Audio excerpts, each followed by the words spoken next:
Hey, Katie. We have Password to Larkspur Lane. We are on Chapter 15, Daring Plans. Do I dare go closer? Nancy wondered, watching the woman behind the fence. Just then, the old lady awakened and for a moment sat up straight in her wheelchair. "Oh, dear," she said. I guess I dreamed I was..." Her wrinkled chin twitched as she leaned back with closed eyes. Tears crept from under her lids. Nancy was about to speak when she spotted a white figure hurrying down the hill. The nurse! "So there you are," she said harshly, drawing near the old woman. "I thought so. Trying to hide again." A sob escaped the elderly patient. "Come now, stop that crying," the nurse commanded. "If you act like a baby, you'll have to be treated like one." Mean. The old lady lifted a fragile, blue-veined hand in protest, but let it drop limply. "Very well, Miss Contrary. You may sit there for half an hour," the nurse snapped. "Lucky for you I'm tender-hearted, or I'd take some of your privileges away. See that you're here when I come back." She strode up the hill. As the patient closed her eyes wearily, Nancy edged closer. "Mrs. Eldridge! Mrs. Eldridge!" The old woman's eyes snapped open, and she looked wildly about her.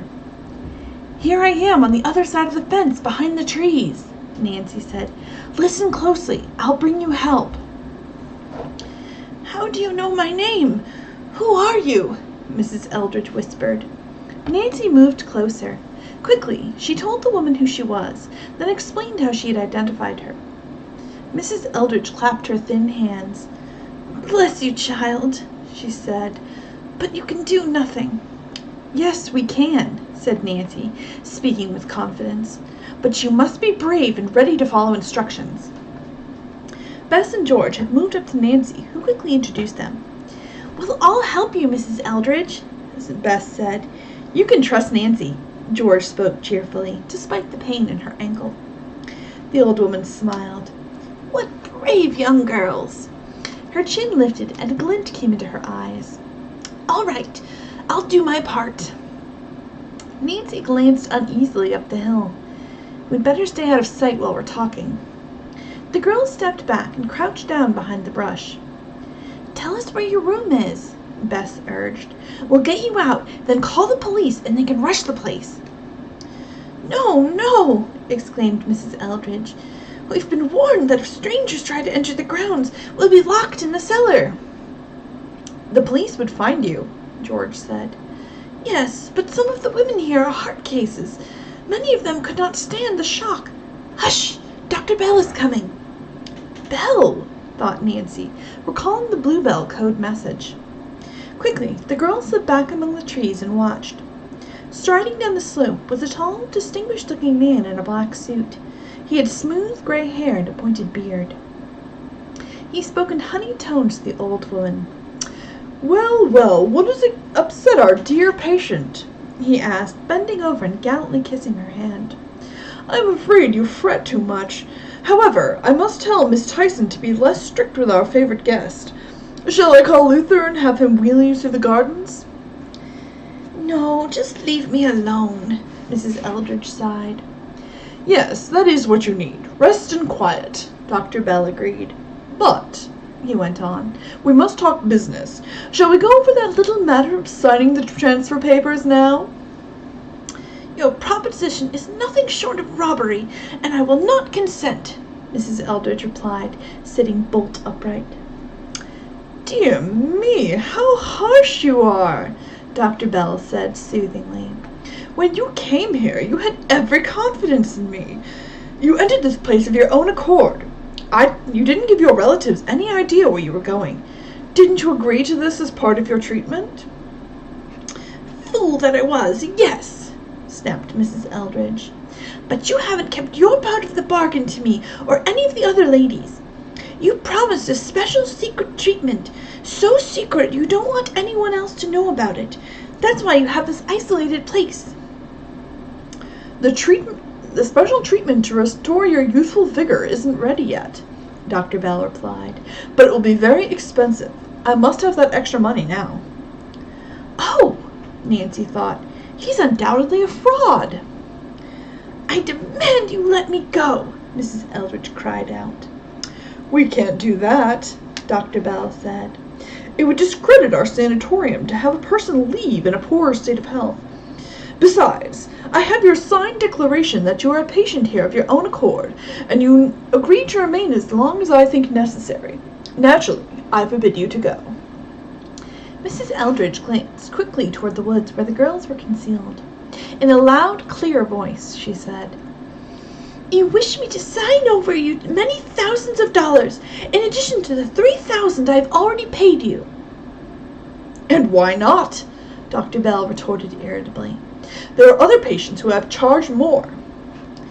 Well, I suppose that once the papers are signed, I won't live very long, the old woman said meaningfully. You will feel like a girl again, Dr. Bell replied. I'd rather live without youthful vigor and be out of here, Mrs. Eldridge said, closing her eyes. I won't sign a thing.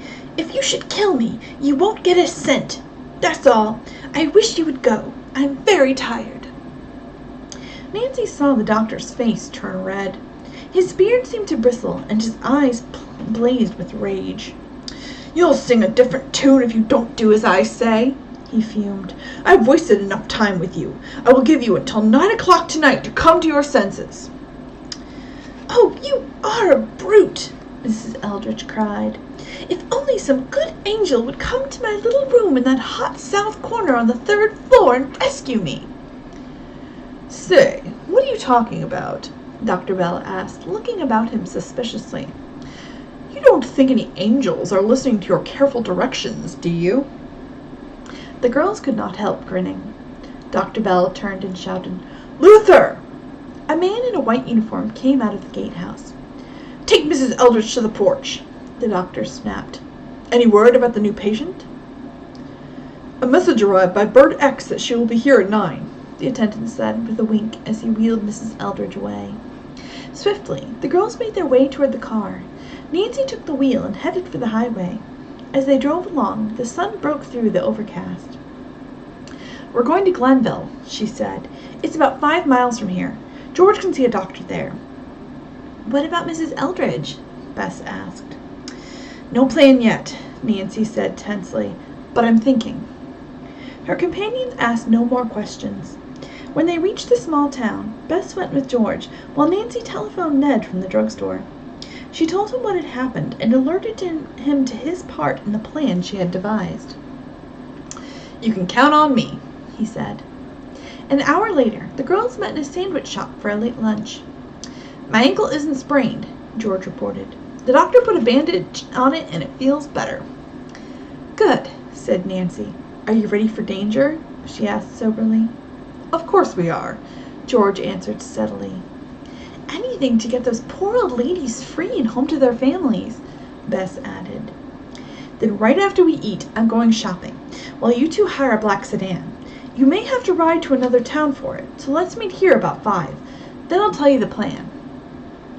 At the appointed time, Nancy came hurrying down the street, her arms filled with packages. A black sedan was parked at the curb behind her convertible, where Bess and George were waiting. What'd you buy? George asked in amazement. Nancy grinned. Black Oxfords, a black hat with a heavy veil, gray gloves, and a long black coat much too big for me. George's eyes grew wide.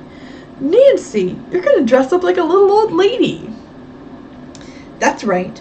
I'll be that new patient who is supposed to arrive at 9 o'clock, only I'll be there early. Bess stared at the parcels Nancy was holding. What's in that fifth bag? A nurse's uniform and a pair of horn-rimmed glasses for you, said Nancy. Bess gasped. Me? Yes, you'll have to drive the car to the sanatorium grounds, Nancy replied. Oh my goodness, was all Bess could say. Immediately George offered to go instead, but Nancy said no. You can never tell what will happen, she said. With that bad ankle, you wouldn't be able to run if it should be necessary. Nancy put the packages in the convertible and suggested that they eat supper. They found a small restaurant on a side street and ordered hot sandwiches and milk. What's my part in the plan? George asked. I want you to stay with the convertible, in the clearing where we hid it before," Nancy said. "Bess may need your help when she brings Mrs. Eldridge out." George nodded. "I see. I'll play it cool." "But what about you, Nancy?" asked Bess. "You're not going to stay in that awful place." "Yes, we must get Mrs. Eldridge out before 9 o'clock. After that, I'll give the signal for the rescue of the others. A pigeon will carry it to the deserted Tucker estate where Ned is stationed." Nancy glanced at her watch. "There's no more time to talk now. We must get started." With George driving the convertible and Nancy the sedan, they returned to the clearing near Larkspur Lane. There, Bess changed into the nurse uniform, and Nancy put her costume over her own clothes. Bess, wearing horn-rimmed glasses, looked stern in her white uniform and cap. Nancy seemed very small and frail in the long black coat and heavily veiled hat. "I'd never know you!" George exclaimed. 10 minutes later, in the gathering dusk, the sedan reached the gatehouse. "Now remember to give the password," Nancy whispered.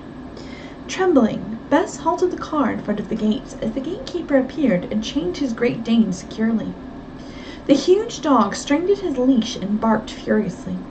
His master advanced toward the girls. "Suppose the password has been changed," Nancy thought fearfully. "What's the good word?" demanded the watchman hoarsely, stepping closer. "The singing horses," Bess whispered, quaking. "Let's hope they have the right password." "We'll find out."